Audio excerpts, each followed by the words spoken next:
How to create a subdomain in cPanel. This demo assumes you've already logged into cPanel and are starting on the home screen. Now let's learn how to create a subdomain. Click the subdomains icon. Enter the prefix of your new subdomain. Make sure the domain name your subdomain will be associated with is selected.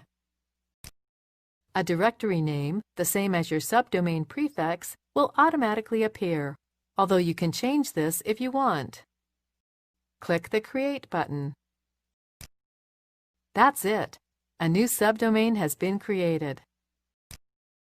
A new folder called Clients has also been created, which is where you would upload files for this subdomain. This is the end of the tutorial. You now know how to create subdomains in cPanel.